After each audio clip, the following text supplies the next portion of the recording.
This podcast is brought to you by Most Valuable Podcasts, leading the league in podcasting entertainment.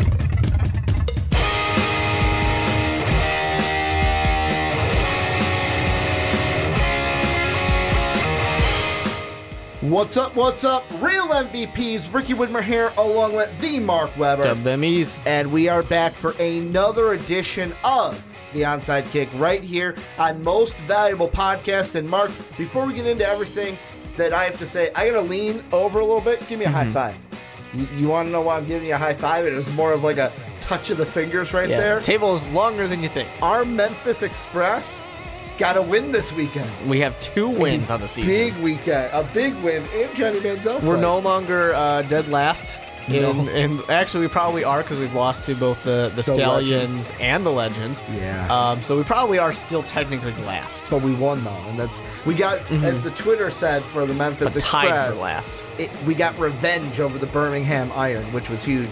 And just got to win every game from here on out. And Johnny Manziel played, which was, for me, very exciting, although he was not the one. I saw that we won on like a final overtime catch. I was like, oh my God, please tell me Johnny Manziel threw it. And then I realized he didn't throw it, and I got really sad inside. I'm not sad. I personally don't like cheering for Johnny Manziel. I was ready to say Johnny's back. Johnny football is back. But yes, our Memphis Express get the win. I had to kind of celebrate here at the beginning of the podcast. And if you're new and you're like, whoa, what kind of a podcast is this? It's a pro football podcast. We talk NFL, a little bit of sprinkling of AFL if there's some news going on. The AFF. Alliance. AAAF. AAF. I keep calling it the Alliance. Just call it the Alliance. It's just going to happen. Just the Alliance.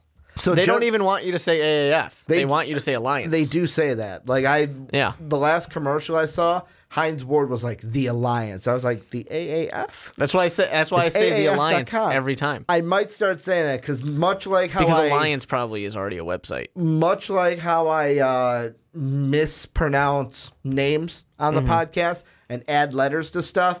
If I just say AFL, just do what you do, Mark. Just step right in and correct me. Gotcha. One of these days, I will get it right. We're a pro football podcast talking about NFL and a sprinkling of the Alliance here and there. And we got a jam-packed show for you guys. Before I get into that, though, make sure to check out patreon.com/Most Valuable Podcast. That's where you can go ahead and support MVP. We've got tons of rewards for you, guys.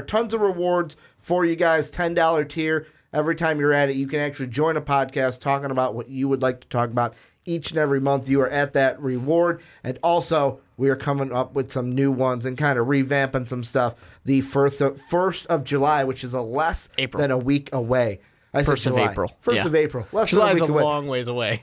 Dude, it's one of those days to where I was like, my plan was to come home from work, play the division, come to the podcast, and eat in between there. My plan became come home from work, eat, lay down, come to the podcast. So I did not get my division in. It's one of those times where you say, it's been a long week.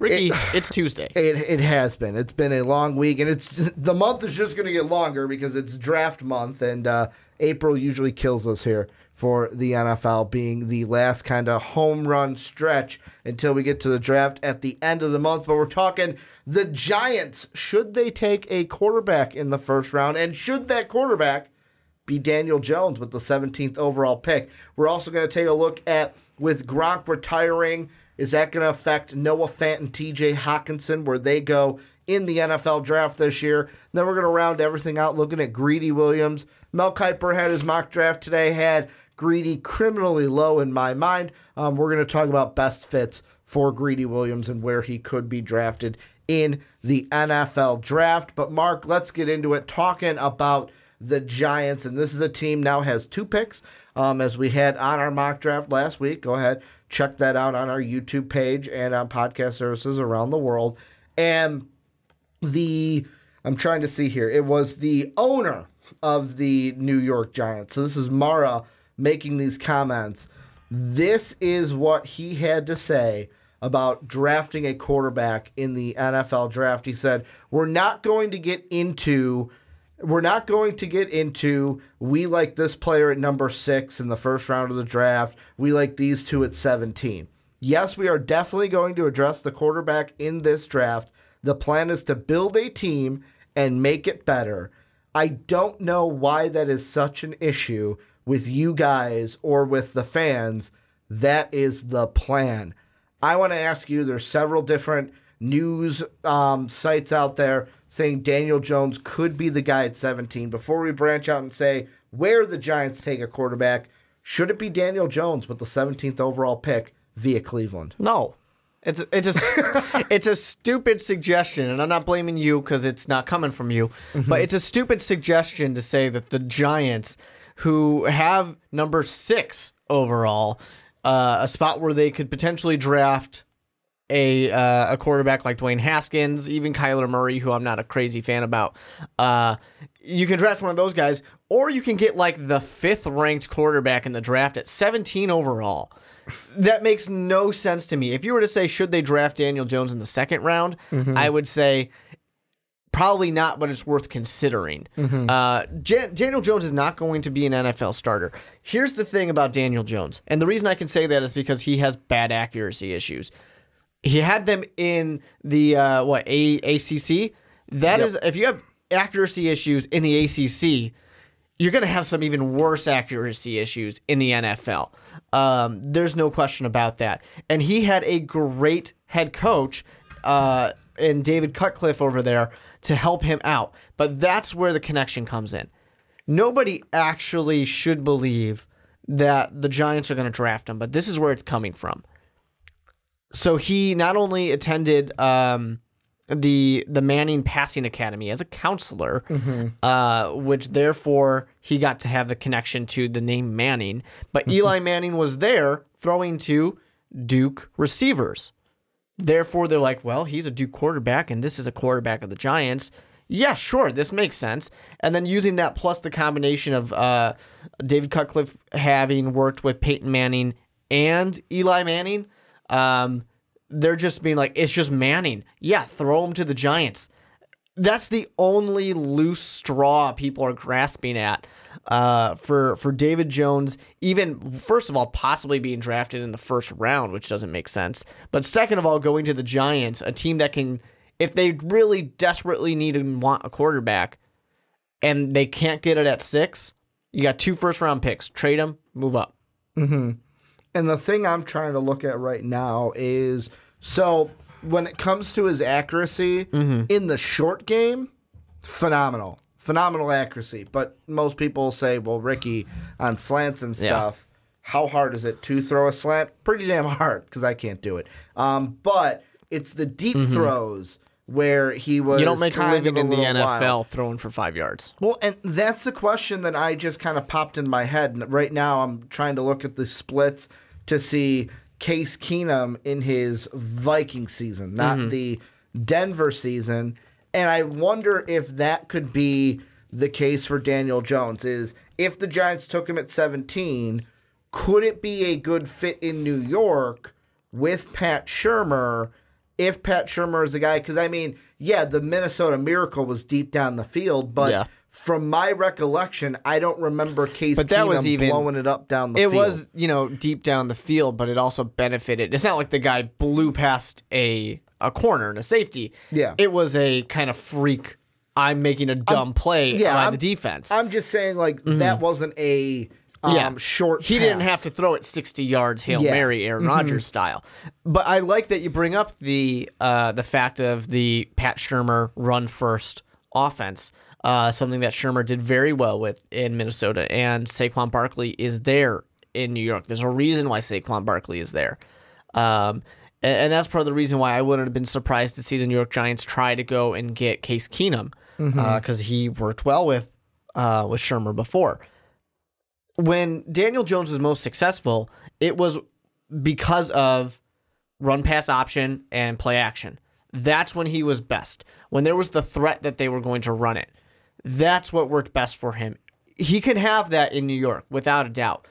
So, really, if you're going to talk about best fits, which we're going to do for another player later on in this podcast, a best fit for Daniel Jones is New York. Because he can be there. Eli Manning can still play this year. He learns a little bit. Then he can go out there and just kind of be a dink and dunk type of quarterback. The problem is that doesn't last that long. and let's really look at Saquon Barkley. So this is something that Sean Anderson really would love to do after the Odell Beckham Jr. trade. Do we really think Saquon Barkley is going to stick around in New York once his contract is up? And he's still got years to go. This is going to be his second year. He's going to have a while to go still. He's not a free agent. Just throwing it out there for 23 the listeners probably at home. He will not be a free agent until 23 when he is a 26-year-old running back. Which is fine, but I'm just thinking of if we're relying on a good running game and it's going to be a rebuild, and this is kind of going from the people who are really mad at the New York Giants, he might be saying, no, I'm out of here if that rebuild doesn't happen fast enough, is kind of my fear. Yeah. And I don't necessarily know how long it's going to take. So there is that out there. I put it out there because you can't draft a quarterback in the first round at 17 overall to say, we have a good running back and he'll do okay.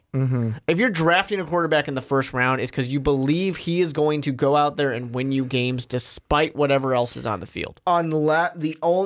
The only thing that's not like that is if it's like a Lamar Jackson, Teddy Bridgewater type situation. More so Lamar Jackson. Kind of. Hey, I'm only trading up to the very last pick of the first round so I can get that 50-year option. But you still believe that guy can win you games. The Ravens believed Lamar Jackson would win them games. That's why they benched Joe Flacco.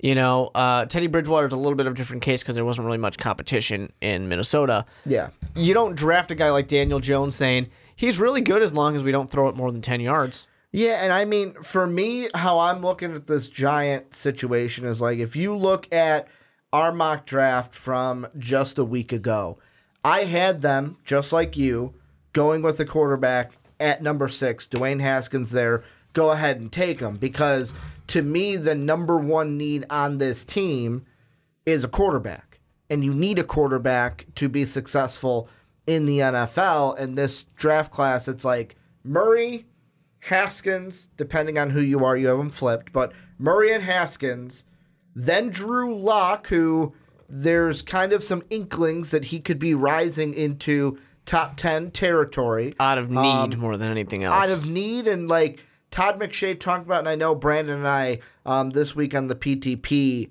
looked at, will he be a top 10 pick? And I only said he will if someone trades up for him.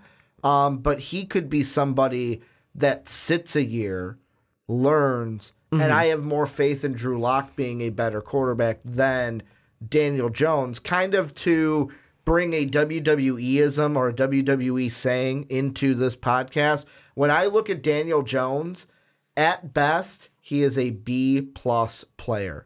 He's what they used to say about Daniel Bryant. You're nothing but a B-plus player, Daniel Bryant. I don't understand any of these references. Basically, Daniel Bryant was called a B-plus player, and he outshined his B-plus is pretty B-plus good. Yeah, but now he's a superstar. Like, I he's would a WWE I would say superstar. Daniel Jones is like a C. I would at say best. no. I'm saying at like his ceiling. Like, he has done everything right.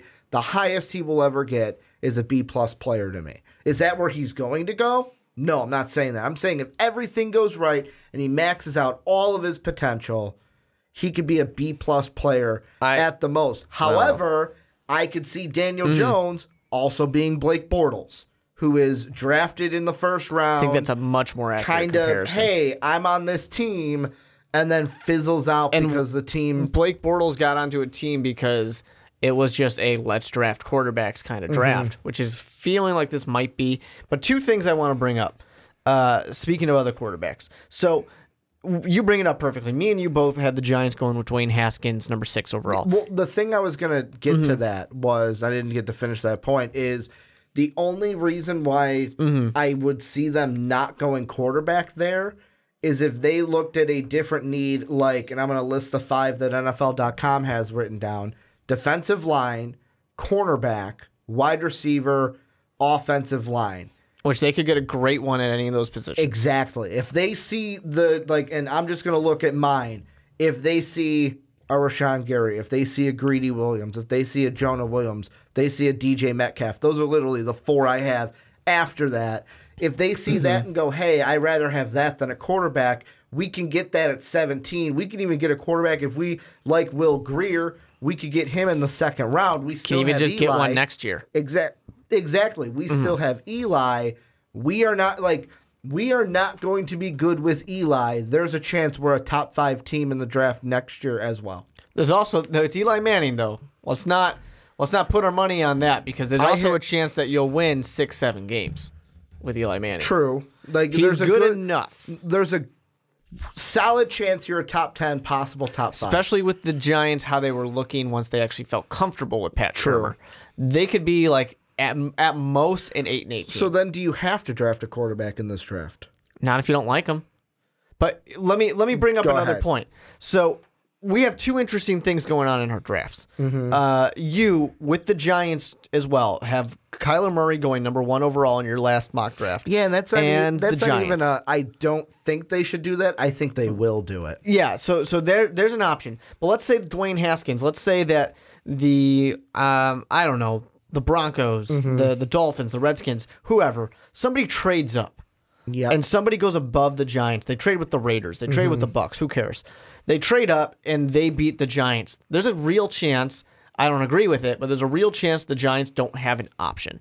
So they might have their hand forced to say, okay, fine, we don't mind. We'll go ahead and take Quinnen Williams at number 6 because someone traded up and now he's available. Or Josh Allen or whoever, Greedy Williams. At 17, they might be sitting there with a very real choice of, do we go with a Drew Lock? Or maybe he's not even there. Maybe it was Daniel Jones. Yep. That is a very real thing that the Giants might face. Kind of like Buffalo with Josh Allen? A little bit. Although Josh Allen was the 3rd quarterback. And Josh Allen, one of the main reasons why he did fall was because of he had the, not exactly Laramie Tunsil, but the Laramie Tunsil-like thing of, here's the big thing that he said on Twitter years ago that dropped right the day of the draft. Who's going to be that player this year? Yeah, there might be your one. bets now, because there's going to be one. Yeah, who knows? But so they might not have. And in that case, I would say don't draft a quarterback. Just don't. You might get a guy who you think he's a project. If Drew Lock is there, you wouldn't draft him at 6? I don't think Drew Lock is going to be a good enough quarterback either. Okay. I'm not even 100% sold on Dwayne Haskins and Kyler Murray. I think this draft should be more like the Geno Smith draft, where teams were just like, it's a lot of good other players. Let's go with those. There's a lot of good other players. But that's probably not going to happen, being realistic, because there's 3 teams that desperately need a quarterback in the Redskins, the Dolphins, and the Giants. Those teams desperately need quarterbacks. You can maybe throw the Broncos in there as a fairly desperately need a quarterback as well, and because they don't really think that Joe Flacco's the answer for the future. And just to look back in the Wayback Machine, when we look at the Blake Bortles draft, because that was a big one. We mentioned him. Yeah. Well, the first pick in the draft was Jadeveon Clowney, which is funny because we have a guy in the draft who the comment section doesn't agree with some ESPN scouts that the comment section on our mock draft says Montez Sweat is not going to be a top 5, top 10 pick. There are other people that say he has Clowney-esque ability and Clowney-esque kind of potential. Clowney went number 1 in that draft. First quarterback off the board was Blake Bortles at 3. The other quarterbacks drafted behind him, I'm just going to throw out their names. Johnny Manziel at 22, Teddy Bridgewater at 23, Derek Carr at 36, Jimmy Garoppolo at 62, and then the next one after Jimmy G was Logan Thomas. So how's everybody feeling about that Blake Bortles draft class when it comes to quarterbacks? Jimmy G, that's it. Jimmy G, not even going to count him. He's an injured quarterback all the time. Played about 6 games. I like the last 3, or not minus Logan Thompson. I like Jimmy G, Derek Carr, Teddy Bridgewater, and Jimmy G right now are in the same boat. You have 2 guys who got injured, and luck comes into it. But in that case, you can't blame the GM for drafting somebody who got injured. Exactly. But you can't say it was a good draft pick either because of the injury. I mean, it was a good pick until they got injured. Good pick at the time. I'll give you a good pick at the time, but it didn't pan out. And the Patriots were different because they didn't even have Jimmy G anymore. They wanted the draft capital. And really, Derek Carr's the only quarterback in that situation that's done anything. And then the year before that was the weak quarterback class of Geno Smith, of where the top 2 picks were Eric Fisher and Luke Joeckel. Yeah, offensive tackles went 1 and 2. And the quarterbacks were E.J. Manuel at 16, then Geno Smith at 39, He almost didn't even come back. The third quarterback was Mike Glennon at 73. Then Matt Sparkles Barkles, who could have been the number one pick a year before, fell to the fourth round and it was 98. And then we had 3 go in that fourth round after him of Ryan Nassib, Tyler Wilson, and Landry Jones. That was just a people going, oh yeah, I remember that name type of draft because those were all useless quarterbacks. I bring that up because, first of all, I think it's funny that I refer to that as the Geno Smith draft, but E.J. Manuel went first. Yeah.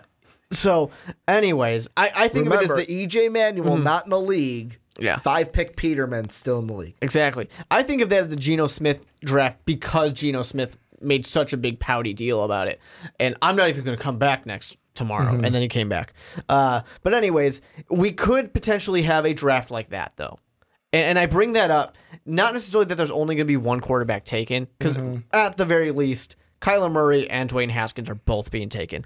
Unless something drops on Twitter where we're like, oh, that's right, Kyler Murray admitted to murdering 3 people on Twitter 5 years ago. Unless something like that happens, these guys are both going. But I don't believe the Cardinals are taking him. I've said that a million times. Kingsbury and this might be smokescreen too, so we got to throw that out there. But he just said that it's a lie that, or it's a misconception that Rosen doesn't fit the Arizona Cardinals system. Well, and that's another It could be a smokescreen, but they might just keep him because realistically they should keep him because they just drafted him. However, that's another option too for the Giants. Is let's say the Cardinals take Kyler Murray. All right, do we try to trade for Rosen? Do you guys want 17? Give us Rosen. Well, exactly. Or something. Like, do we try to trade for Rosen? If you really think Rosen's so shitty, you can have our 3rd-round pick for him. Exactly. Because they've driven down their own price. I still think when it comes down to it, and I'm willing to be wrong, I still think Rosen is their quarterback next year. So let's just say that he is. They don't draft him. 49ers don't do it. Jets don't do it. We're assuming no trades. Raiders don't do it. Bucks don't do it. Giants, you got your pick of the litter. Which one do you want? And if you really want to be risky, which they shouldn't probably do, because they'll have the Broncos, the Dolphins, even the Bengals, the Redskins all before them, they could just say, no, we're still going to take that defensive player we like or whatever it is and hope for the best towards the end. But that's probably not going to happen. In that case, they would just take whichever one they want. And the reason on my phone as I'm looking, I saw a tweet from Shefty today where he said, Cardinals head coach Cliff Kingsbury on what he likes about Kyler Murray. I mean, I guess it's more of what you don't like. When you watch him play, I mean, he can run, he can throw, he's a competitor. He's one of the better. Oh, that's a reply. He's one of the better dual threat players to ever play. Of course, not really saying much of it. Kind of like what Brandon said when we talked about Drew Lock when I asked him about one of the quotes that the Dolphins GM made. He said, well, he didn't tell us anything. Cliff Kingsbury didn't tell us anything. But I think he kind of has shown his hand a little bit there. Because to me, and of course, smoke screens are everywhere, but to me, I feel like the Cardinals are falling in love with Kyler Murray, and I think they're going to take him number 1. To me, the question is for the Giants is, do you even need to take a quarterback in the 1st round? Which I am starting to kind of fall back on, maybe you don't. And the reason why I say that is if you look at the Giants right now, they have the 6th overall pick. They have the 17th overall pick. They have the 37th overall pick as well. And in that case, you end up with probably Daniel Jones. Well, no. What I'm saying is, what about Will Grier?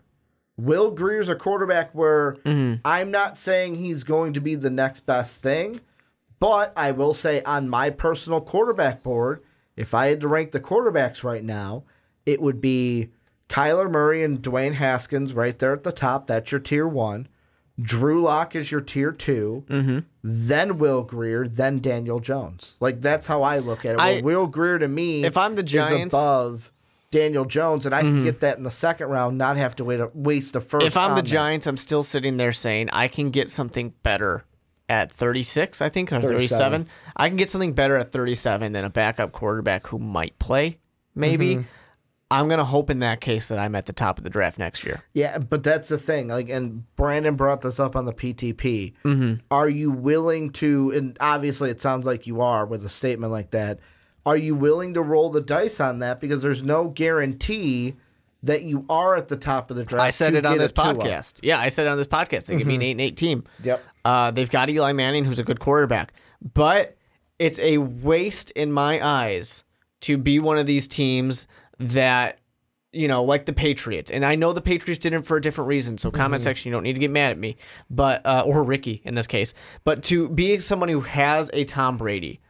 So you draft Jimmy Garoppolo. Garoppolo's never going to play. Yeah. He only played because of a suspension. You've got the greatest of all time. And I'm not saying that Eli Manning is the greatest of all time. He did beat the greatest of all time twice. So therefore, he's better. He's kryptonite. Therefore, he is 2 times as good as Tom Brady. But anyways, I'm not saying that that Eli Manning is Tom Brady. Not at all. But I'm saying that you draft a Will Grier, there's a good chance he's not going to play because Eli Manning will be okay enough to keep his job. So if that happens and you just do all right, you go out there, you probably don't have a chance for a Tua or something like that. But who knows what the quarterback class really is going to look like next year. We have a full season of college football to play.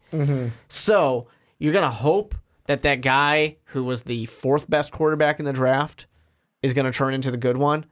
You can go through some of those draft classes again, and you don't really have to. But you could do it, and you could look at who's that 4th, 5th best quarterback in the draft. And how did they pan out? Very rarely are they anybody who actually played. And very rarely do we get one of those drafts where it was 4 guys in the first round.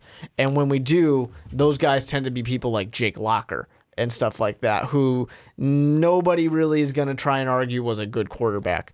I look at that and I say it's just not worth it. And I hate to do it because I don't want to be that person that says if you don't draft the first or second best quarterback, then just don't bother.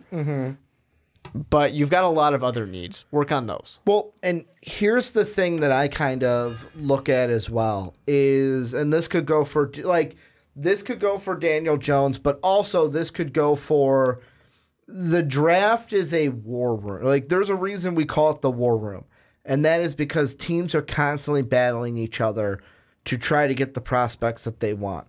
And let's say the Giants go through. First off, if they like Dwayne Haskins at 6 and he's there, well, if you don't like him, don't take him. But if you like him, go ahead and take him. Exactly. But you threw out a point, there could be an option where the Dolphins or Redskins or something trade with the Jets, because the Jets have said, hey, we're open for business at 3. Whoever wants it, come up and get it. And the thing that I think about is, let's say, hypothetically, that happens. Kyler Murray, Dwayne Haskins off the board before the Giants get to 6. Then I could see the Giants, if I'm the Giants, all right, we're not going to take a quarterback at 6. Hell, I'm not going to take a quarterback at 17. I'm hitting 2 of my needs because I can get my needs at that point. The interesting thing, though, is does Daniel Jones, or that 4th quarterback on the board, whether you have Grier, whether you have Jones, it doesn't matter. Does that 4th quarterback get to the 32nd overall pick? Do they get there? And if so, a possibility could be trading into the first round to get that 5th-year option. And the 2 examples we got is, of course, the Ravens last year got a 1st and a 4th out of Philly, gave them their 2nd rounder, which was the 52nd, and a 4th rounder, and a future 2nd, which would be this year. What I could see the Giants trying to do is maybe, because their pick is closer to what Minnesota's was when they drafted Teddy Bridgewater, hey, we'll just take the 32nd. I'm not asking for more. And we'll give you a 2nd and a 4th. That could happen. However, we're going to talk about this next and bring up this team also. Is that an option because New England, with Gronk retiring, could we now take them out of, if New England, we could just take them out of, hey, we're not trading this pick, because if a tight end's here, we're freaking taking them because we need a tight end. To where now the trade-up team, it's well, it's not going to be the Patriots. Look at the Rams. Look at the Rams to be that team that a team tries to trade up to get that 5th-year option. It's possible. It's possible that somebody does, but I still am going to stand with my point of these guys, you drafted Lamar Jackson because you truly believe Lamar Jackson can be your future quarterback. Mm-hmm. Same thing with Teddy Bridgewater. You truly believe they would be your actual quarterback. You don't do that if you don't truly believe the guy's going to be your quarterback. Mm-hmm. And you don't really draft a guy if you don't truly believe it. It would be my thought on that. But the odds of a guy like a Will Grier or Daniel Jones actually making it into a franchise quarterback, it's too low for me to be willing to risk it. When you're a team that has that many needs you need to fill, there's a lot of things the Giants need to do. And they made their team worse by getting rid of Odell Beckham Jr. They did it for draft capital, but they made that team worse. Saquon Barkley is nice, but those boxes are going to be completely stacked. See, and that's why for me, if I'm the Giants, this is what I do. If you love Dwayne Haskins, take him at 6. That's option 1. If you're not going to take Dwayne Haskins at 6, or if he's not there by the time you get to 6, don't take a quarterback. I'm now leaning towards don't take a quarterback at 6. Don't take a quarterback at 17. Try to trade up with either the Patriots or the Rams. And the guy that I target is not Daniel Jones. I target a Will Grier. And the reason why I say that is everything that we have banged on Daniel Jones for not being, Will Grier has. Has the arm accuracy, makes terrific decisions, can sling the ball downfield. His biggest weakness to me is mechanics. And how do you fix mechanics? Let him sit behind Eli. You can fix mechanics by letting them sit and having a year to work. I can't fix, hey, you can't throw the ball more than 10 yards in a passing league. And that's going to be Daniel Jones' huge downfall. Accuracy is tough. How are you going to do beyond 10 yards? And that's why if I'm the Giants, if Dwayne Haskins is there, take him at 6. But if not, don't draft a quarterback in the first round. Take one with that second-round pick or trade up to get that 5th-year option. What's your kind of final stance before we move on into some tight end talk? For the New York Giants, if you don't get a chance at Kyler Murray or Dwayne Haskins, you probably just pass this year. Just punt the quarterback decision to next year. And there was an article I didn't get to mention. This is from BigBlueView.com where they said Mike Shula, the OC for the Giants, was on hand as Daniel Jones impresses at Duke Pro Day. But however, look at Johnny Manziel. He had a phenomenal pro day. Yep. And what kind of a prospect did he become at the next level? Although that was mostly off the field. His was totally different, I will say, off the field. The scripts are nice. It's very scripted. It's underwear football. Especially, I do remember it's like he was jamming. The music's blaring. He's jamming out, slinging those passes.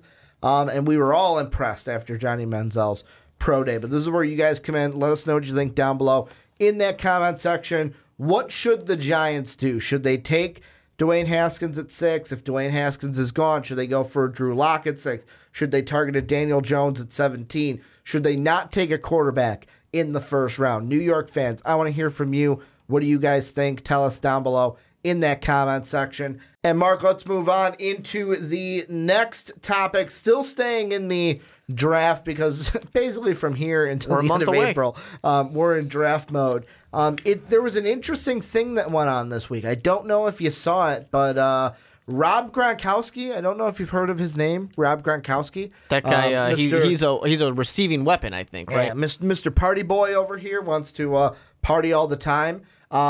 Announced his retirement. My girl likes to party all the time, too. He is no longer going to be with the New England Patriots. The thing I want to look at is, first off, just real quickly. He's no longer going to be with football. Yeah, not no just longer the Patriots. with football. My question to you is just real quickly before we get into the draft part of this is, what was your thought when you saw that Rob Gronkowski was retiring from football? My thought was, yeah, I know. We've been talking about this for about 3 years now. He's been saying he was going to retire for like 3 years. All the surgeries, right? And it's also that. It's also good. You should retire because you are falling apart. And he also wants to try and launch that acting career. Yeah. So he wants to be the next Dwayne "The Rock" Johnson. You know where he's going to be in about, or John Cena. You know where he's going to be in 2 weeks. He's going to be in New York. He's going to be at WrestleMania. Oh, he is going to. I didn't know that. Like Ronda Rousey leaves. Gronk comes in. I don't necessarily see. I mean, maybe he does. I don't know. I don't pay attention. I don't see him going to WWE. I see him just trying to act like John Cena or like The Rock. I say that because he's been at WrestleManias before and has that relationship. But I do find it funny that both Conor McGregor I was gonna say there's Rob an opening in Gronkowski, MMA.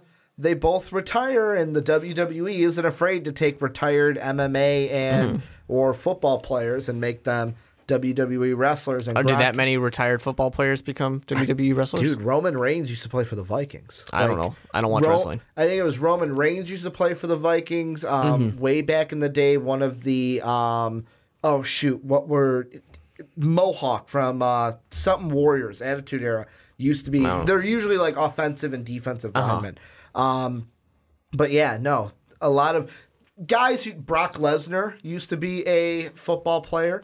A lineman. Brock Lesnar played for like a down. Exactly. Of football. Doesn't count. These are guys that weren't like big stars. That's my point, though. You don't get. They have the same. You don't get Rob Gronkowski to go play, but they could. Rob Gronkowski doesn't need to put his body out on that. Dude, they could. Though. He can just go be a cushy actor.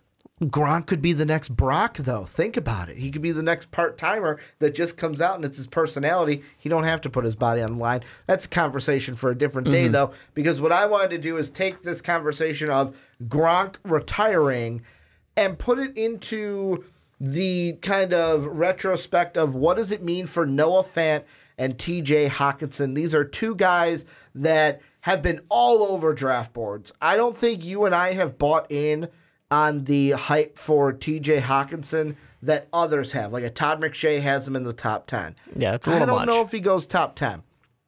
You had Hockenson in our last mock draft. You had Hockenson at 32 to the Patriots. You had Noah Fant.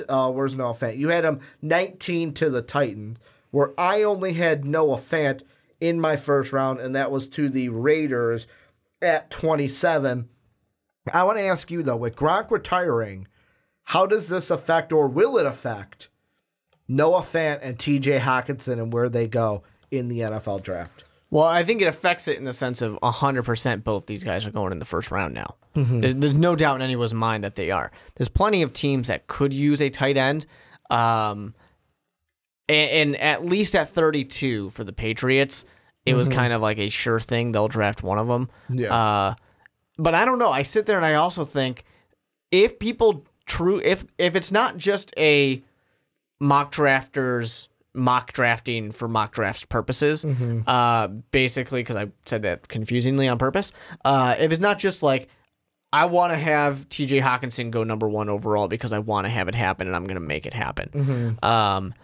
No one's done that, but I'm sure someone will someday, right? If you're just going to put him in the top 10 to do it in there, that's one thing. But if you're putting him in the top 10 because you truly have heard and there truly is belief that GMs are willing to draft this guy in the top 10, which I don't really think is the case. But if it is, then sure. But otherwise, I don't really believe it. But either way, I still think there are enough teams that will be willing to take.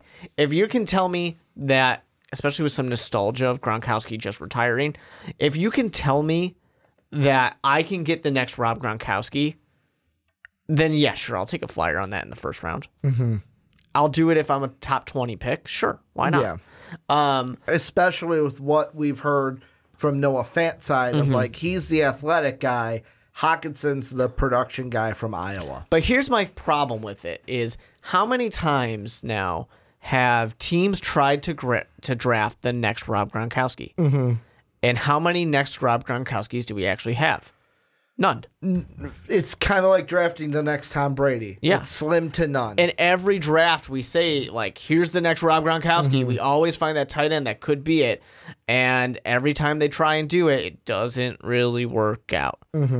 So I sit there and I wonder about it. I'm like, are these two tight ends from Iowa really going to become the next Rob Gronkowski? I mean, he's probably... If you're not going to say the greatest tight end of all time, he's at the very least the second greatest tight end of all time. Because I know everybody wanted to have that debate too. So he's at least the best or second best. So that's like exactly what you're saying with Tom Brady. That's like going out there and saying, I'm going to go out and just draft me the next Tom Brady or Montana. that's probably not going to happen. Let's be honest about that. It's hard enough to draft the next, pick somebody who only won one. Even pick somebody who hasn't won any. It's hard enough to go out there and draft a Phillip Rivers. Yeah. Nonetheless, to get the next Tom Brady. I'm sitting here, though, and I am thinking to myself where, to me, there's 5 teams now that this affects. And those teams, the first 3 are like the immediate, like if there was, let's say, a bomb went off. Yeah. The first 3 are in the dead zone. The other 2 are just outside of the dead zone. Like, you know what? This kind of affects us, but whoa, at least we weren't by that blast. It's a weird analogy to use, but I used it anyways. And the ones that are in the red zone are the Patriots, the Raiders, and the Packers. I'm going to flip Raiders and Packers. Patriots, Packers, and Raiders. And the reason why I say that is... I don't know why you're flipping the Packers. The Raiders have 3 picks above the Packers. I'm saying how much the Packers they need a tight end. The Packers have 2 picks. I forgot about that. But how much they need a tight end. Like the Patriots, their tight ends now are Steven Anderson, Matt LaCosse, Illinois, throw it out there, Jacob Hollister, Ryan Izzo. Those are their tight ends right now with Gronk being gone. They need one desperately. The Packers, they have Jimmy Graham, they have Mercedes Lewis. However, Jimmy Graham hasn't been Jimmy Graham since he's been in Green Bay. Mercedes Lewis, how much are we really expecting out of him in a Packer uniform? You mean in New Orleans for Jimmy Graham? He hasn't been the same since he's been in New Orleans. Well, he was in Seattle after New Orleans. And but that's even when so, the Packers Seattle wasn't. You're right. New Orleans was the one where he really made his name. The he pass hasn't been Jimmy receiving Graham. option. Basically, to throw and Dave, I know you're watching. Dave used to always joke around with this really harsh joke because me and him made a trade in fantasy the one year. I gave him Jimmy Graham, and then he gave me Gronk, and I won the fantasy football league. And Dave says, well, the reason why that Jimmy Graham didn't produce is he must have slept with Drew Brees' wife, and that's why Drew Brees didn't throw to him. Ever since that year, Jimmy Graham hasn't been Jimmy Graham. So I'm not expecting anything out of him. The Packers need someone. And then I look at the Raiders. They've got, Lee Smith, Derek Carrier, Darren Waller, and then Paul Butler. All 3 of those teams desperately need tight ends. 2 on the outside. The Lions, because they run a 2 tight end set, they have Jesse James, but really, who do they have behind him? And then the Jaguars, they run a 2 tight end set also. I'm looking at the depth chart. And their main guys are Jeff Sweam, Ben Koyak, Pharaoh McCleaver, and James O'Shaughnessy. It's a lot of names. You like those names? Because I never heard any of them. That's the point. And to me, I feel like yes, it affects the Packers. They might have to take 12th overall. The Patriots are like, shit, we might have to trade up. They're not going to trade up. They can't. They don't trade up. It's the Patriots. But if one of them is there later on, I could see them trading up for one. But they might not be able to take one at 32, either Fant or Hockenson, because now with Gronk retiring, I could see a team like Jacksonville or the Lions going, shoot, I expected one of these guys to fall to the second round and us to take them. It's not going to be here at the second just round. For Let's them, take them. I think the fact of Gronk retiring is making everybody have the rose-colored glasses. Not that he's not amazing. He's a Hall of Famer. But for everyone to go, oh, yeah, Gronkowski's amazing. We want to get one of those. The other thing, too, though, it would be a very Patriot... It's too obvious of a thing, I feel like, for the Patriots to go, Gronkowski retires, we draft a tight end. Yeah. It feels too obvious. So I actually kind of think, there's a part of me that says, Bill Belichick doesn't play that way. Bill Belichick will still say, no, we'll just trade back. They could both be available. And Bill Belichick could say, no, we'll trade back. Because that's the thing they do. They might just pick something else. And part of that, too, is Rob Gronkowski was nothing really, before he was getting the ball thrown to him by Tom Brady. Not that he had really another option. And how many wide receivers have been nothing before Tom Brady threw them the ball and they played in Bill Belichick's system? If any team can turn a no-name tight end into a great tight end, it's going to be the Patriots. And I'm not saying that's the case with Rob Gronkowski. I don't want to make anybody angry. But they can turn somebody into a Rob Gronkowski light pretty easily. Question for you. I know he's come out and said no because the Patriots traded for Michael Bennett, brother to Martellus Bennett. I know a week ago, Martellus Bennett said, nope, I'm not coming out of retirement. The exact was, I would love to play ball with my brother. It would truly be a dream come true, but my biggest dream is to change lives with my creativity, and that is what I'm currently doing. What is he currently doing? I don't know. Okay. Is there currently a chance that the Patriots may say, hey, Gronk's not here. Are you sure you don't want to play with your brother? I think they could. Is that now a opportunity for him to change his mind and say, you know what, I wouldn't be surprised if they were saying, hey, we can offer you a little bit more money now or something like that. Because now Gronk's retired. And I think that in addition to that, too, I don't trust anything that a Martellus Bennett is going to tell me. I don't trust anything either Bennett brother will say. I was going to say, I think that's what you meant to say. A Bennett, not a Martellus Bennett. But I don't trust anything Martellus Bennett tells me either, especially. But for both of them, I don't really trust. If they tell me I'm retiring, that's Brett Favre to me. Yeah. I just don't want to play in training camp. The other side of it, too, is, let's remember, Martellus Bennett's the guy who told the Patriots, oh, no, I'm too hurt to play. I couldn't possibly go out onto the field and play right now. Oh, you guys are going to cut me? Cool, I'll play over here. Yeah. You know, like, he just wanted to be off that team. So I wouldn't be surprised if he does come out. Where do you think now Noah Fant and Hockenson go because of this? And what team do you think they'll I easily could see Packers and Raiders both jumping on it. Makes sense to me. I don't know about number 12 overall for the Packers. That would be a tough one. It's not impossible, but I can definitely see it. Just depends on who's there. The team that we're kind of missing in the discussion is the team I had them going with for Noah Fant was 19 overall or 18 overall. The Titans. The Titans need one. Vikings could take one, although I don't see them going with tight end in the first round. Vikings need to finally draft an offensive lineman. Yeah. At some point. I don't know. Maybe you want to protect some stuff. I think it was in Mel Kiper. He had Jonah Williams fall to us, and I was like, I'll take it. Dream come true. I don't think it'll happen, but I'll take it. Maybe he'll have a bong picture come out, too. Yeah. That'll work. Or maybe there'll be like a story of him with a gun or something, or something. Something. I'm telling you, something's going to come out about somebody the day of the draft, and somebody's fallen because we've had it the last few years. It's effective, and we all know that and it's going to be a top 10 pick. Well, we all know the people finding these things are the teams themselves. They're putting the dirt out there because they want the player, and they want to. It's like have they want him to fall to us. Yeah, exactly. That's why they do it. It's easy. You just put something out there at the last minute and hope that he falls all the way to 10, 12, whatever it might be. The thing with the Packers, now that I'm looking at it, I think that this, and by this meaning Gronk's retirement, I think there's a really good chance they do take a tight end at 12. It would work. Because I know BPA is still an option, but if I'm looking Someone say that is BPA. If I'm looking at their needs, the first one is tight end, which that's what I would have them draft. Then if I go off of my mock draft, which obviously is going to change by the time in a couple weeks when we get to the 6.0, but the next offensive tackle I would have is Juwan Taylor, who went 13. I would take Noah Fant over Juwan Taylor if I was really needing a tight end.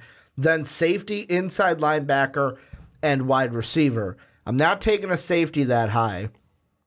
Inside linebacker is interesting because if Devin White falls to them, I would easily take Devin White. Noah Fant would not even be an option for me. Devin White could be there. Even Devin Bush could be there, both inside linebackers.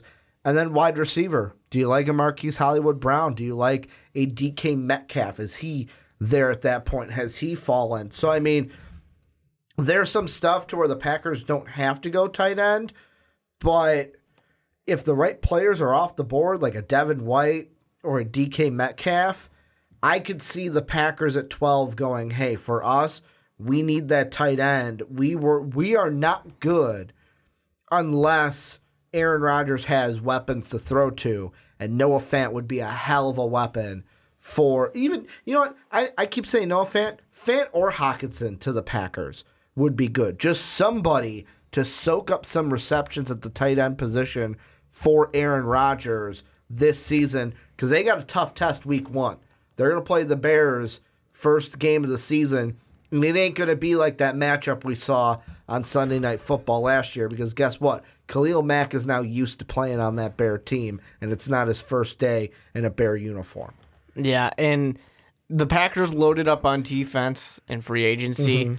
And last year in the draft, taking the 2 corners. They can go ahead and say, all right, we're ready to give Aaron Rodgers some weapons. And they kind of need to. So I definitely think that these tight ends for sure are going to be, first-round draft picks. I don't really buy the top 10 thing right now, but I definitely think in those teens they easily could go. Yeah, I mean, there's a lot of teams, because just to look at, and I'm not saying these teams are definitely going to draft a tight end, but there's a lot of teams that need a tight end. The Cardinals need a tight end. The Jets have it in their top 5 needs. The Raiders have it in their top 3. Jags in top 3, Lions in top 5, the Bills have it, the Broncos have it, the Bengals have it, the Packers have it, we're going down a little bit, the Vikings have it, Titans have it. There's a lot of teams that have tight end. The Texans, I'm just going to go through them all. The Texans, the Packers again, and then the Patriots. There's a lot of teams that need a tight end. The one guy I want to bring up here at the end, though, because it's Hockenson. Let's say Hockenson and Fant go early. Is there a chance that a Smith Jr., an Irv Smith Jr. from Alabama, can sneak into the first round now if Fant and Hockenson go too early? We're not going to have 3 tight ends go in the first round. It's not going to happen. There's a lot of people, and mock drafts are mock drafts for a reason. But there's a lot of people kind of like, oh, Hockenson and Fant are gone. He sneaks in at 32 to the Patriots. Teams don't do that. They don't go purely off of, all right, we got to go to the 3rd best tight end who's probably number 100 on the big board just because we need a tight end. There's going to be, if you're number 32 overall, in theory, there should be players who are in the 25 to 30 range at least in the big board that are available because somebody reached. And the draftnetwork.com has Irv Smith as a 3 out of 5 star draft prospect. Yeah. So just let that sink in. Well, I think it's interesting, though, only because I'm not saying I would do it if I'm the Patriots, but I could see it happening. He's not an explosive tight end. He's more of a route runner. But how much and the Patriots, of course, are not a team of like, we got to do this. They kind of do what they believe in. They go with their gut. I will say the Patriots, like I mentioned earlier, how they might not be trading because they need a tight end. Well, if both of them are gone, I could see if the Giants called, they would say, well, there's nothing for us here. Yes, I still think there's a good chance they just don't draft a tight end and they draft something else. It's the Patriots. They do what they want. You can't try and predict what they do. Because right now there are, and of course Tankathon is different than everyone else, there are, 6 tight ends that they have listed. T.J. Hockenson's at 18 on their big board. Noah Fant, number 2. He's the 24th overall. Irv Smith is the 39th. He's at number 3. Caden Smith out of Stanford, 85.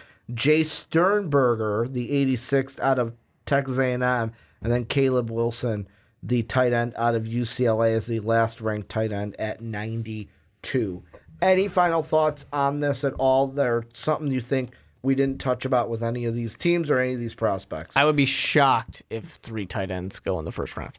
If both Smith, Hockenson, and Fant all went? It doesn't matter who they are. I'll be shocked if 3 go in the first round. I could see it happening only if Fant and Hockenson go so high and the Patriots fall in love with Smith. This draft would forever be used as the reason why you don't just draft a player because everybody wants the next Gronk or whoever. Because the odds are 2 of these guys fizzle into nothing at least. I mean, maybe. There was such high praise for Eric Ebron.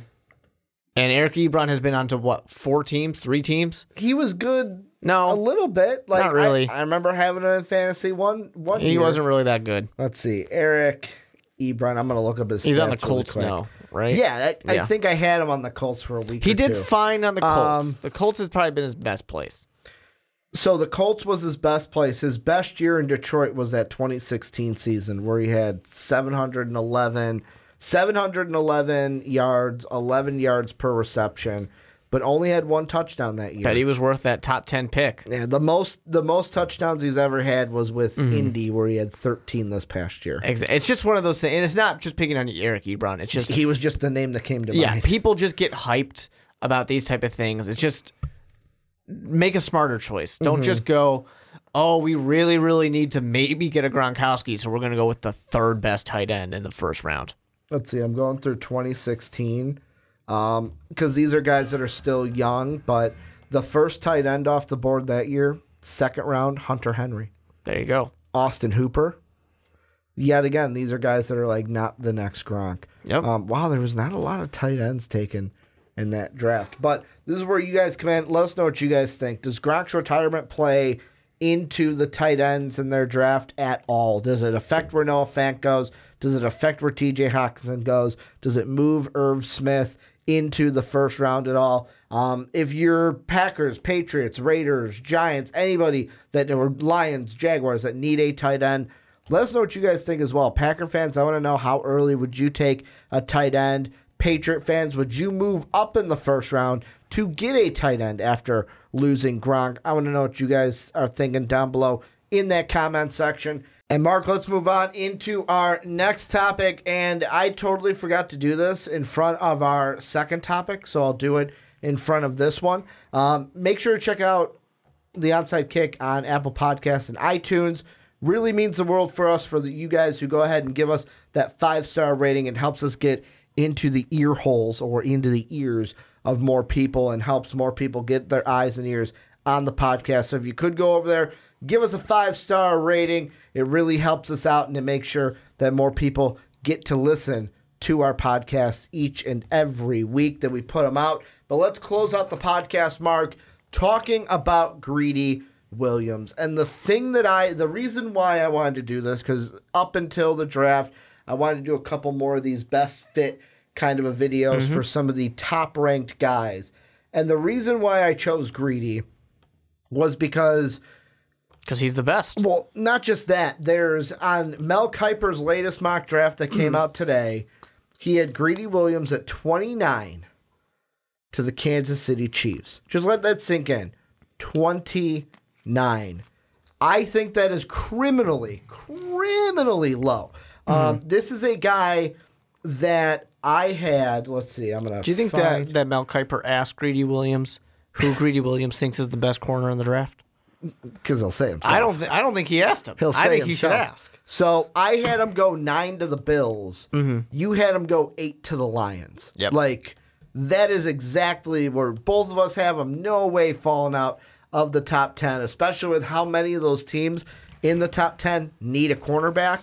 The first thing I want to ask you, because and the fact that he's just an awesome player. Well, there's that. But, I mean, the thing I want to ask you is, there's everything awesome about him. The interceptions, the ability to kind of jump in front and anticipate routes to get big interceptions. One of the biggest things, and this kind of seems why Mel Kiper knocked him down from top 10 all the way to 29. Like, I would get top 10 to 18. It's like, okay, that's a big jump, but I can understand it. Yeah. Is his tackling. There's a lot of people that are like, well, he's not going to be a great tackler, and he's not going to have the willingness to tackle at the next level. He's not a top 10 player. If you're a GM, if you're a scout, if you're an owner of an NFL team, does that bother you at all when it comes to Greedy Williams? Does it bother you that one of his worst traits might be his tackling? I mean, it depends on where you want to put it. There's a lot of cornerbacks out there whose worst trait is tackling. And they still go out there every Sunday and they start. For most corners, tackling probably isn't their strongest suit. They're going to be more of those defenders. They're going to be more of the guys who play press coverage. They're going to be the guys who get interceptions. This is what you're getting out of a guy like Greedy Williams. If I'm sitting there with a team that knows more often than not, I'm going to have some safety help back there. I'm going to at least have one safety back there playing zone, or just kind of my last line of defense. If I'm just going to always go man on man, and Greedy Williams is going to have to make that tackle, otherwise we're giving up a touchdown, then sure, maybe I'm concerned and maybe I pass on it. But the thing with Greedy Williams that I think about too is he's not falling to 29. Unless he's the player that has some big thing drop via Twitter or whatever. He's not falling to 29. That's ridiculous. That's somebody just wanting to make a headline. But I could see him maybe falling to like 10, 11, 12 or something like that if people are concerned. But still, with him potentially being top 10 player, most likely being a top 10 player, I mean, plenty of people have him a top 5 player. The choices are going to be like, I don't know, do I go with Montez Sweat, who's going to be one of the best pass rushers, or do I go with the best cornerback? It's going to be such close options there. You're going to be in the top 10 of the big board that you're not going to blame anybody for making any of the picks that they do. Yeah. So if the Lions are sitting there saying, I don't know, maybe we don't want this tackle. We don't want this guy because we don't believe in his tackling ability. Well, Greedy Williams, he's going to be right around the same area as like a Devin White. And no one's going to blame you for taking a Devin White. No one's going to blame you for taking a Clelin Ferrell or maybe an Ed Oliver. I might blame you for taking Ed Oliver over Greedy Williams, but a lot of people won't. So you'll be okay. The other thing that I like about it is because there's a lot of people that are complaining about his mouth. He talks. I made a joke about it. Did Mel Kiper ask Greedy Williams who the best corner is? Because I bet you Greedy Williams is going to say it's Greedy Williams because he's already done it. He has. He was asked at the pro day, and I watched the video today, and the reporter asks it, and he turns and goes, the face was like, Peach, did you really just ask that question? Yeah. Well, you asked that question to me? I love that, and he's got a pretty good answer. In 2 years, I got 8 or 7. I think it was 8 interceptions. And most of these guys are playing 4 years. These guys are playing 4 years and get 7 interceptions. No, you want to go I'm with obviously better. And you know what? I think about a guy like Jalen Ramsey. We love Jalen Ramsey. Now, we maybe didn't love him as much this year because the team was bad. Yeah. Or a guy like Josh Norman, maybe like a Richard Sherman. These guys in the backfield who can back up the talk. True. You can talk all you want as long as you back it up. Greedy Williams is that guy who backs it up. You know who I was thinking about today, and love or hate player comps? I thought about it in my head today. Of course, he's a little bit taller than this player. He's got the same kind of size, weight-wise to him, though. If Greedy Williams is going to be a all-pro player and, top of his position, his ceiling to me is Darrelle Revis. I was watching both their films today. It's not a bad ceiling to have. And it's I was watching them, and it's they anticipate the ball and have the same kind of ball skills on deep passes to where it's my cornerbacks, that's the number one thing I need from them is, can you shut a guy down? And of course, year one, I'm not expecting Greedy Williams to step in, but eventually, Greedy Williams is the guy where if I'm going to draft you, I want to mold you into my shutdown corner. The guy that, and I kind of like the cockiness a little bit because it's the same reason why I like Jalen Ramsey is because you kind of have to have that cockiness at the cornerback position. You don't want that cornerback going up, sizing up like Odell Beckham going, all right, praying to God, let's see how this goes. I want the guy sizing him up, looking him right in the eyes, showing no fear. I don't care that you're OBJ. I'm going to shut you down. And I feel like Greedy Williams can be that guy.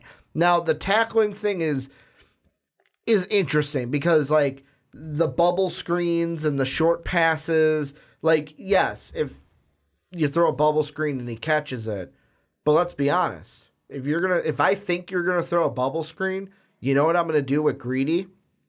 And you know what Greedy's gonna do? He'll play the line and he'll jump that bubble screen. You don't know how many times in his film I've seen, they're gonna do a bubble screen pass, boom, he's gotten in between it, catches the ball, and he's off to the races into the end zone. That's the kind of ability that Greedy Williams has to where will he have to tackle a ton? Because, obviously you're going to have to tackle. It's football. but is he going to have to tackle a ton? Because if the wide receiver ain't catching it, he won't need to tackle him.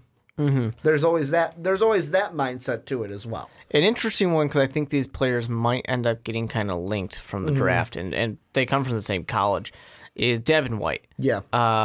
And what he said... Much more reserved in his comments. Yeah, and what he said, though, this one I wouldn't say is that reserved. Mm-hmm. He says, everything we said we're going to do, we did, except for him winning the Thorpe, which I'm really biased about that, because if he's going to be the top corner taken, why isn't he the Thorpe winner? And I know what he's saying is, like, if he's the best corner, he should have won it, in the sense of he's not necessarily blaming Greedy Williams. At least I'm not taking it to that. He's saying Greedy Williams is the best corner, so give him this award. He deserved it. He should have won it. Yeah, to be honest, though. But you never know. That's interesting, though. It's an interesting quote. You can take it the other way. You want to know who was the Thorpe winner this year? Mm-hmm. Deandre Baker from Georgia. A guy that on some mock drafts has fallen completely out of the first round. I think it's been a while since I've had him on my first round. And if you look at the last three, last year was Minkah Fitzpatrick, who in our mocks had him pretty high. Yeah, love Minkah. Adoree Jackson in 2016 out of USC, and then Desmond King in 2015. Last two LSU players to win it, Morris Claiborne, who is an established pro, or was an established pro in the league, and then a little guy called Patrick Peterson. I don't know if you've heard of him. I don't know if you've heard of Patrick Peterson He's a before. little guy. But he kind of has a point. Like, Eric Berry was a Thorpe winner. And, of course, every year it doesn't work out like that. Like, for every Patrick Peterson, you have every Gerald Hellman from Louisville. So it's not like it doesn't go always to the best corner draft-wise. It sometimes goes to who played the best that year. And people could say, no, Ricky, you're wrong. DeAndre Baker shouldn't have won it. Greedy Williams should have won it because DeAndre Baker only had 2 interceptions this year. That's insane for a Thorpe winner. But he had 31 tackles and was more of a tackler. Let's get into the real discussion of this.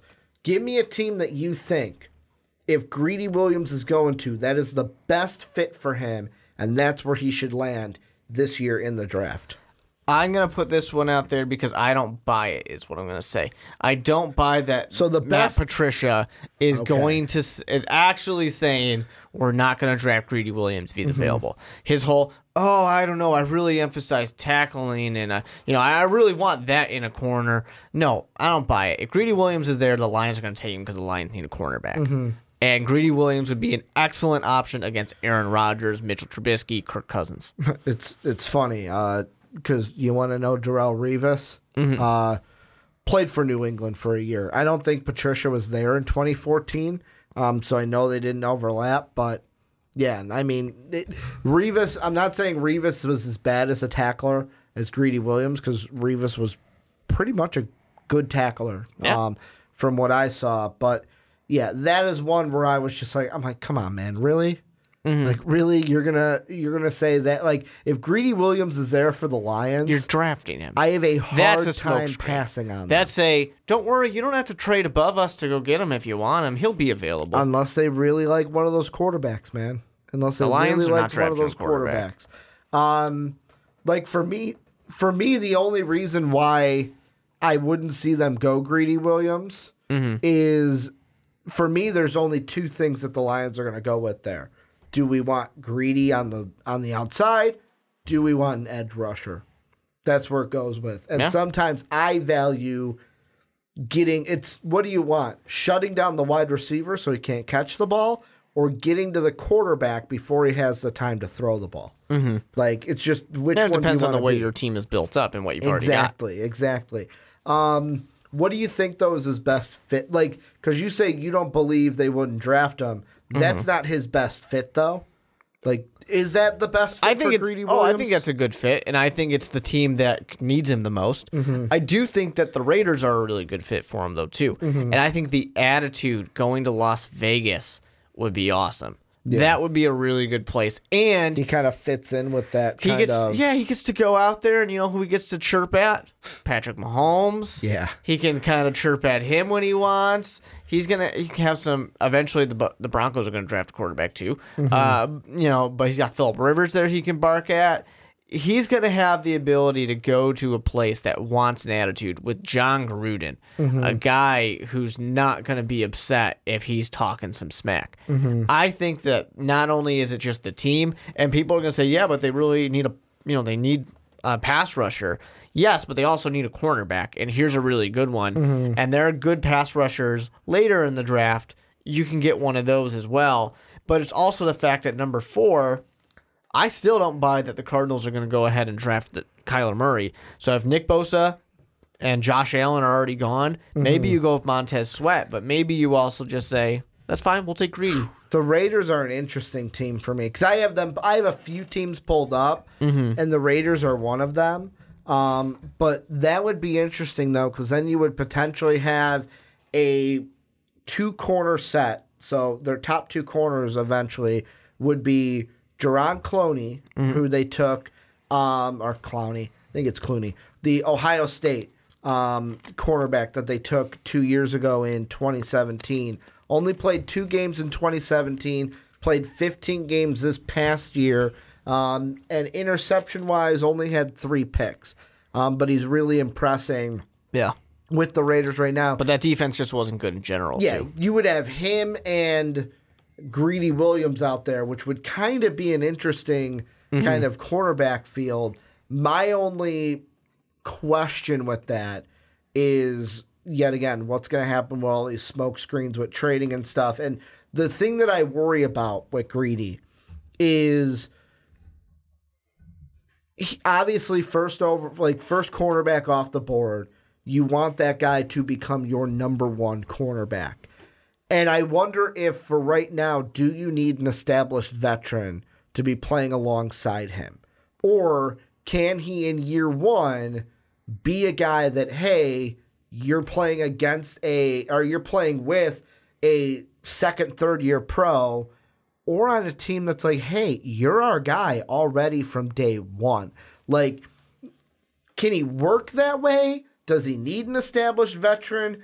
I don't really know where I stand on that. He doesn't need a veteran. He's a number 1 guy. I'm kind of eventually, but day 1. But the year 1, does he need someone next to him to kind of acclimate him to the NFL? If he says he's the best, and you're going to draft him believing he's the best, you're not sitting there going, you got to learn from this veteran over here. No, you're drafting the guy to go out there and play. I'm not saying learn from the veteran. I'm saying number 1 guy, meaning like if you're the number 1 guy, for example. Yeah, he's going to follow Odell around the field. Exactly. Yeah. Is he that guy? Yes. Day 1. Yes. He's the best corner in this draft. He's walking into the NFL, he's a better corner than half the teams have. True. And that's why. Would it help to have a really good corner on the other side? Yeah, it sure would. And that's why, for me, my best fit is a team that probably will not draft him as well because they will probably go quarterback with the pick that they would take him. I like the New York Giants because I look at their backfield right now, and at the right side, they have Janoris Jenkins. They can kind of lean, can lean on Janoris if they need to, and having Janoris and Greedy out there, I think would be a nice pairing because it gives you an established vet, it gives you a rookie with a lot to grow on, and a guy who can shut down to where the Giants then could, and of course Greedy, not saying he would step in day 1 and be the finished product, he's got growing to do, but you could virtually have 2 guys where it's like, hey, you have 2 top receivers, don't matter, it doesn't matter which one they're on. Plus, if you have that to me, Janoris and Greedy, I wouldn't have to switch it all. It wouldn't be Odell's now on this side of the field, so Greedy's now got to go from left to right. It can basically be Greedy's on this side, Janoris is on this side. It doesn't matter which wide receiver you put where. We have a corner that's going to match up with your top guy no matter which side of the field he's on. Yeah. I think that Greedy Williams, top 10 pick without a doubt. Very good chance he's a top 5. Who's another team you can see him fitting with? A team that it won't happen, Or because there's just no way. Or it's could the happen. Cardinals. Okay. The Cardinals would be an awesome fit. The LSU connection of Patrick Peterson and Greedy Williams. But it's also generations divided. It's also just the fact that you have one of the best defensive backs, and you put another one of the best defensive backs. Especially, you lost the Honey Badger. He's gone. So here's a nice addition to have. The problem for the Cardinals is unless they're trading back with like the Giants, they don't stand a chance. And that's kind of the only reason I'm willing to even say it, because there is a chance they trade back. Because like I said, don't buy the Kyler Murray connection with Cliff Kingsbury even saying that, he's ready to go out there and prove himself this year, and that he fits the offense. I'm not willing to say they'll draft a quarterback. I think that some teams might be willing to trade up. Number 1 overall, I don't know. That might be a little high. Yeah. But still. I mean, the Cardinals, I think, I've taken them off just because I don't think they're going to move from number 1. And I don't see Greedy. Like, if they go number 1, it's either Kyler Murray, Nick Bosa. Those are the two that you go with. I got an interesting one here. And just to kind of look really quick, where are my defensive backs? Okay. So I'm going to throw out the Tampa Bay Buccaneers also. And the reason why I am throwing out the Tampa Bay Buccaneers is, who's now the head coach of the Tampa Bay Buccaneers, Mark? Refresh everyone's memory in case they forgot Bruce Arians. who just got hired. And I'm going to even admit, I had to think about it for a second. I was like, wait a minute, who did go there? Oh, Bruce Arians. Bruce Arians. When Bruce Arians, his best 2 years with the Cardinals, his top 2 cornerbacks were Patrick Peterson and Justin Beutel, who at that time, let's see, age-wise, are they close in age? I don't even... So, 28. So they are exactly the same age. Tampa Bay already has a corner. Although he's not a fresh, like we drafted him last year, they have Vernon Hargreaves out there. I think this could be a good move for them of like, hey, Chris Conte's gone. That was a bad move. Why did we ever have him on the team? It's not like anything in Chicago proved to you that he should be on a football team. But we have Vernon Hargreaves out there.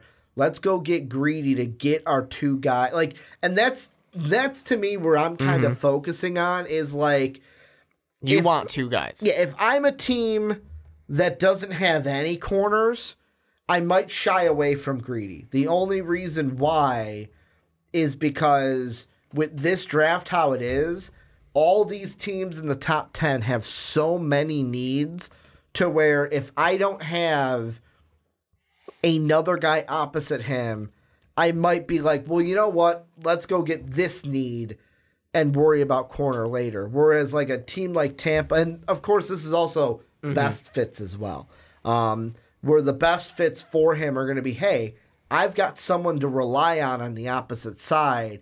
That's going to take pressure off of me to where I can just, like, because Greedy Williams, I think, will be at his best when he could just go out there and ball.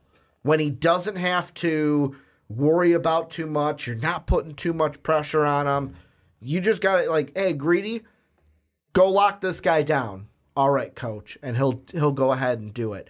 But like other teams like Buffalo could take him. I don't really know if I like that fit because, of course, they have Tre'Davious White, which could work. I know they've got like Micah Hyde at safety to help out, but like I don't know if I really like that. They would probably be a third team to me. Detroit's a team. Of course, they got Darius Slay, but like you mentioned, the whole thing of is Patricia honest when he says he's not going to take him? Well, I didn't say he's not going to take him. Of like wouldn't look at a cornerback though that wouldn't tackle.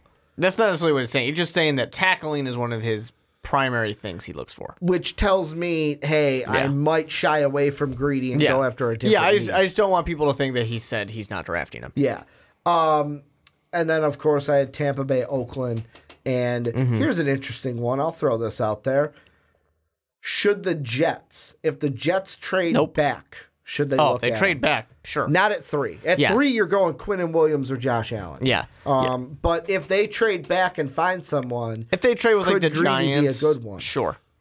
That'd be fine if he's there. Mm-hmm. I don't even know there's a guarantee he's going to be there, though. Because I still think that the Raiders are a really good fit. And like you said, the Buccaneers are a good Bucs fit. Could both snag him up. But yeah, if he's there at 6 and he's manages to squeeze by Raiders and Bucks, yeah, go for it. Yeah, see, and that's the whole reason why... Jets are an up-and-coming team, too. It's a good spot. And that's the whole reason why when I looked at Mel Kiper's draft, I kind of had to laugh at him being at 29. Because with so many cornerback-needy teams in the first 10 picks, you're telling me he's going to fall out of all of them? And out of a position that there's always multiple ones going in the first round. You're really saying that the best isn't going to go to 29? But, let's be honest. We all know it. This is the mock draft time where a lot of people are just... Shock and awe. Yeah, I just got to make a headline. Or it's the other time of...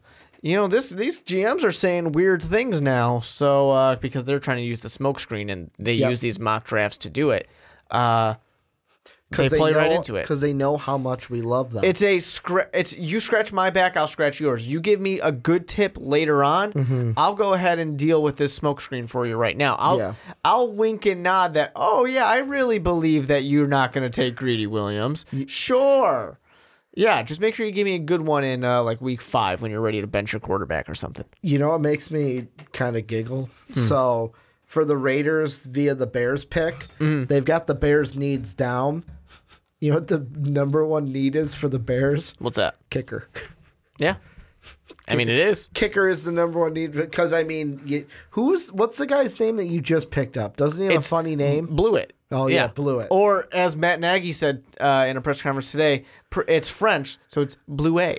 Yeah, Blewett. We're not going to say Blewett. Like, we don't want that anywhere near he was our joking. facility. His name's Blewett. Yeah. But, the Bears were a kick away from being able to go on into the playoffs even further. Yeah. I mean, I look at that and it just makes me giggle. Any final thoughts you think we missed on Greedy, any team? Just got to ask Greedy. Yeah, He's the best. I'm going to say my best 2 are the Giants and the Bucks are my best fits. Who would you just definitively hear at the end? Raiders are the best fit. Just the Raiders? Well, best equals 1. True. I'm going to say if I had to pick one, I'm going to go with Tampa Bay. And the reason why is they're a little bit younger, and the Giants, they have so much to worry about drafting a quarterback. Apparently, the Bucks have their quarterback, which I am not sold on in general. But thank you guys for checking out the podcast. Let us know what you guys think down below in the comment section about Greedy Williams. Where does he fit best? How do you see him transferring over?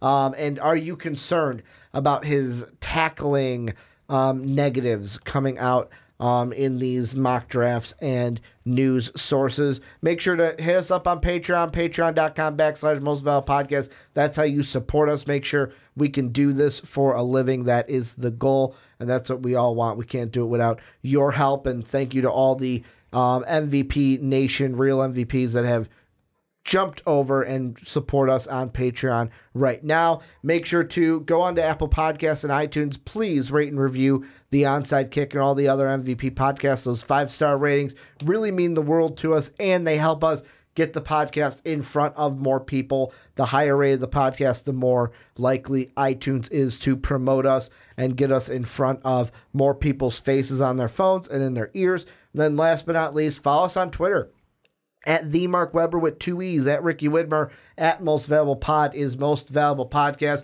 Want to thank you guys for watching on YouTube. Thank you guys for listening on podcast services around the world. And as always, have a good day, everybody.